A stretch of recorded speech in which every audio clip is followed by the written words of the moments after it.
بسم اللہ الرحمن الرحیم۔ عزیز دوستو،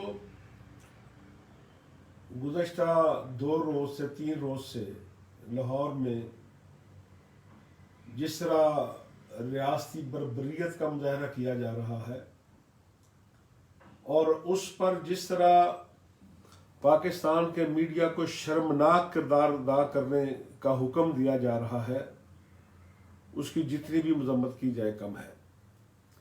آج میں اس ویڈیو پیغام کے ذریعے پاکستان کے حکمرانوں کو اور ڈیسیژن میکرز کو یہ بتانا چاہتا ہوں کہ ماضی کے بھی اگر وہ چند ایسے واقعات کو دیکھ لیتے تو شاید وہ لاہور میں خون کی ہولی نہ کھیلتے۔ سانحہ ماڈل ٹاؤن کا ذکر تو روزانہ ہمارے پرائم منسٹر صاحب کرتے ہیں، تمام حکومتی وزراء کرتے ہیں، لیکن سانحہ لال مسجد کا ذکر اب بہت کم دیکھنے میں آتا ہے، کیونکہ جب سانحہ لال مسجد ہوا، میرے اسلام آباد کے سب دوست جانتے ہیں، اس وقت یہ نیشنل پریس کلب کی عمارت نہیں تھی اور ہم میلوڈی کے 2 کمروں میں پریس کلب چلاتے تھے، تو اس لیے اس سانحہ کو ہم نے بہت قریب سے دیکھا۔ جب معاملات بگڑنا شروع ہوئے تو آپریشن لال مسجد سے 2 روز پہلے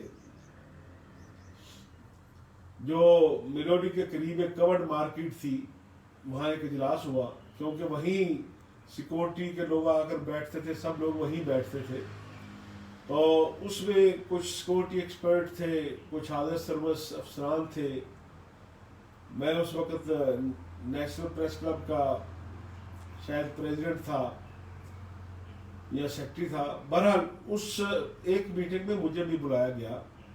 ایشو یہ تھا کہ اگر آپریشن لال مسجد کیا جائے تو اس کے اثرات کیا ہوں گے، کیونکہ اس وقت پاکستان کا نابالغ، میں نابالغ کا لفظ جان بوجھ کے استعمال کر رہا ہوں، الیکٹرانک میڈیا اشتعال انگیزی پیدا کر رہا تھا کہ اتنے دن ہو گئے ہیں حکومت کنٹرول نہیں کر سکی، اتنے گھنٹے گزر گئے کہ یہ راستہ بند ہے۔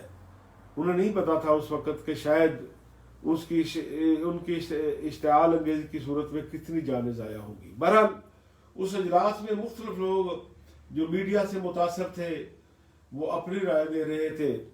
جب میری باری آئی تو میں نے انہیں کہا کہ میں ایک دیہاتی آدمی ہوں، آپریشن کرنے سے پہلے صرف دیہات کی ایک مثال آپ کو دینا چاہتا ہوں، فیصلہ آپ نے اگر کر لیا ہے تو آپ نے کرنا ہی کرنا ہے۔ تو میں نے کہا کہ اگر گاؤں میں کوئی ایک شخص قتل ہو جائے، خواہ وہ گاؤں کا سب سے بری ریپوٹیشن کا آدمی ہو، تو سارے گاؤں کی ہمدردیاں اس مقتول کے ساتھ ہو جاتی ہیں۔ پہلے دن سارے گاؤں کا ریاکشن یہ ہوتا ہے کہ قاتل کو گھر سے نکال دو، گاؤں سے نکال دو، اور یہ کرتے کرتے کرتے کرتے پھر آخری وقت جب آتا ہے تو عجیب و غریب فضا پیدا ہوتی ہے۔ اسے پوچھا جاتا ہے یار آپ غصہ برداشت کر سکتے تھے، آپ نے یہ کیوں کام کیا؟ وہ برا بھی تھا تو آپ اس کو برداشت کر لیتے۔ بہرحال وہ کرتے کرتے کرتے شہر کا ایک آدمی جو ہے وہ اس کے ساتھ کھڑا نہیں ہوتا۔ تو اسی طرح آج جب آپ میڈیا سے متاثر ہو کر یہ چند راستے کھلانے کے لیے یا عالمی سطح پر کو پیغام دینے کے لیے یہ کام کریں گے تو کوئی آدمی اس آپریشن کے بعد آپ کو اپریشیٹ نہیں کرے گا، اور وقت گزرنے کے ساتھ ساتھ ساتھ ساتھ ساتھ ساتھ ہمیشہ یہ ریفرنس کے طور پر استعمال ہوگا۔ اور آپ سب لوگ گواہ ہیں کہ آج تک سانحہ لال مسجد کے نتائج پاکستان کی قوم بھگت رہی ہے، پاکستان کی سٹیٹ بھگت رہی ہے، حکومتیں تو آتی جاتی رہتی ہیں۔ تو اسی طرح جب یہ واقعہ شروع ہوا تو اس کو ہینڈل غلط طریقے سے کیا گیا۔ ایک معمولی سے معمولی اے ایس آئی کو پتا ہے، سب انسپیکٹر کو پتا ہے، انسپیکٹر کو پتا ہے کہ جب بھی کوئی احتجاج کی کال آتی ہے تو اس کو کنٹرول کرنے کے لیے لیڈرشپ کو سامنے رکھا جاتا ہے، لیڈرشپ کو انگیج کیا جاتا ہے تاکہ وہ اپنے موب کو ہدایات دیتے رہیں۔ لیکن ادھر انہوں نے کیا کیا کہ لیڈرشپ کو انگیج کرنے کی بجائے گرفتار کر لیا، تمام شہروں میں چھاپے مارنے شروع کر دیے۔ ہر شہر کی لیڈرشپ تو گرفتار ہو گئی، لیکن پھر اس موب کو کس نے کنٹرول کرنا تھا؟ اور اس غلط ایکشن کی وجہ سے بہت سے ہمارے پولیس والے بھائی بھی زخمی ہوئے، کیونکہ موب کو تو یہ پتہ ہی نہیں کہ ہم نے ریئیکٹ کیا کرنا ہے۔ اس نے تو لیڈرشپ کی ہدایات پر جلوس میں آنا ہے، مظاہرے میں آنا ہے، نعرہ لگانا ہے یا ڈسپرس ہو کر گھر چلے جانا ہے۔ جب لیڈرشپ جیلوں میں بند ہے تو پھر موب اگر کچھ غلط کام کرے گا تو اس کو آپ کو کنٹرول کیسے کریں گے؟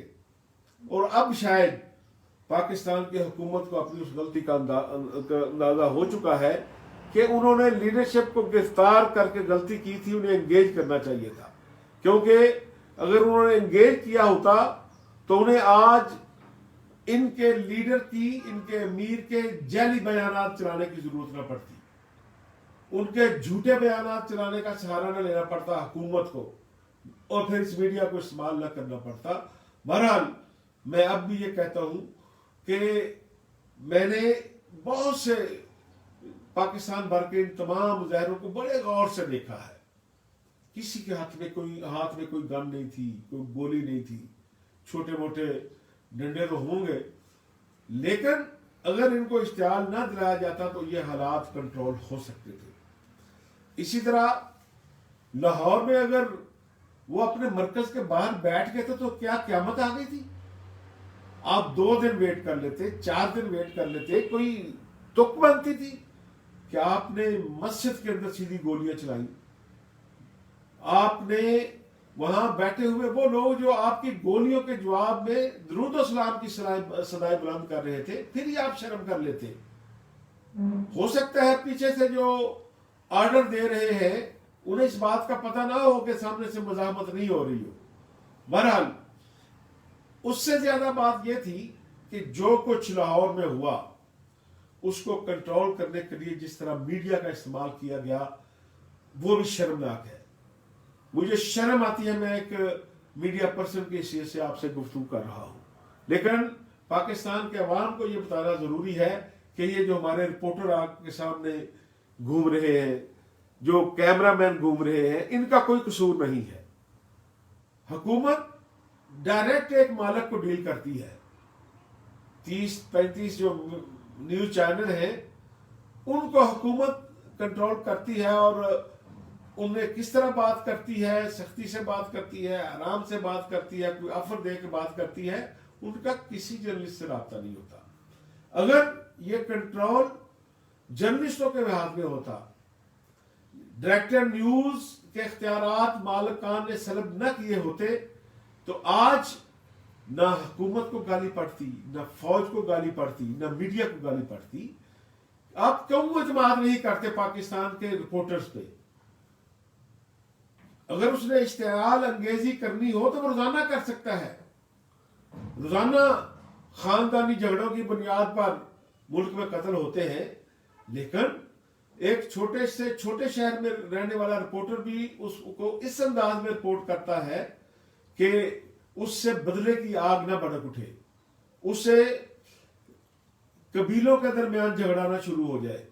اسی طرح روزانہ وہ عدالتوں کے فیصلے رپورٹ کرتے ہیں ہمارے رپورٹر، لیکن انہیں اس بات کا احساس ہوتا ہے، ان کی ٹریننگ میں ہی شامل ہے کہ ہم نے کوئی ایسا فیصلہ اس طرح رپورٹ نہیں کرنا کہ لوگوں کو اسٹیٹ سے نفرت ہونی شروع ہو جائے۔ لیکن آپ لوگوں نے، میں میڈیا مالکان کی بات کر رہا ہوں، آپ نے حکومت کے سامنے تو آپ لیٹے ہی لیٹے تھے، لیکن وہ پاکستان کی طاقتیں جو پاکستان کے میڈیا کو ڈسکریڈٹ کرنا چاہتی ہے، آپ نے ان کے ہاتھ بھی مضبوط کیے۔ چلو جی، کل تو یہ تھا قتل و غارت کی خبریں تھیں، خون بہایا جا رہا تھا۔ آج تو ملک میں ہڑتال ہے،